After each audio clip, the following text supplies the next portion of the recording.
বর্ষা এলেই ডুবে যায় বন্দরনগরী চট্টগ্রাম। ভোগান্তিতে পড়ে লাখো মানুষ। বছর পর বছর চলা এই জলাবদ্ধতার দায় কার, সমাধানই বা কোথায়?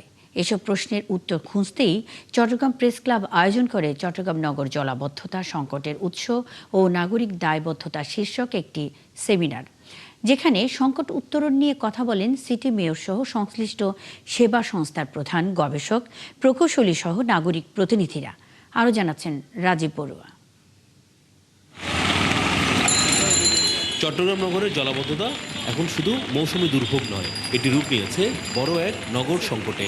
খাল খনন, ড্রেনেজ উন্নয়ন আর হাজার কোটি টাকার প্রকল্পের পরও কমেনি দুর্ভোগ, বরং সামান্য বৃষ্টিতেই ডুবে যাচ্ছে নগরীর গুরুত্বপূর্ণ সড়ক ও আবাসিক এলাকা। এই প্রেক্ষাপটে চট্টগ্রাম নগরের জলাবদ্ধতা সংকটের উৎস ও নাগরিক দায়বদ্ধতা শীর্ষক সেমিনারের আয়োজন করে চট্টগ্রাম প্রেস ক্লাব, যেখানে সংকট উত্তরণ নিয়ে কথা বলেন বিশেষজ্ঞরা। যেই সমস্যাটা আসছে সেটা হলো অতিবৃষ্টি এবং জলবায়ু পরিবর্তনের ফলে আপনার অল্প সময়ে অনেক বেশি বৃষ্টিপাত হবে। আমরা যদি ধারণক্ষম না থাকে আমাদের ড্রেনগুলোতে, এবং ড্রেনের এই ভাগগুলোকে কিন্তু 1995-এই মাস্টার প্ল্যানে ভাবে ভাগ করে দেওয়া আছে।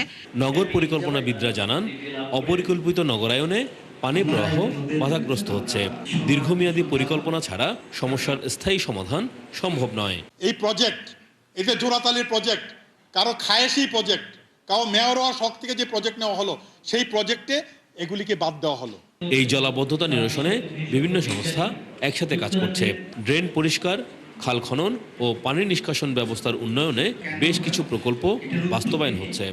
নগরকে সুন্দর রাখতে হলে আপনাদেরকে ইমারত নির্মাণ বিধিমালা অনুসরণ করে চলতে হবে।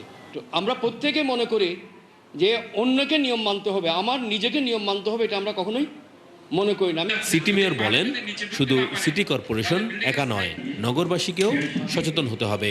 আমি সবসময় চ্যালেঞ্জ মোকাবেলা করতে ভালোবাসি। এই জন্য আমি যখনই পানি ওঠে, যখন কোনো সমস্যা হয়, ওইটাকে আমি ফেস করতে চাই। কারণ আমাকে তো এটা ফেস করতে হবে, এটা তো আমাকে সমস্যার সমাধান দিতে হবে কোনো না কোনোভাবে।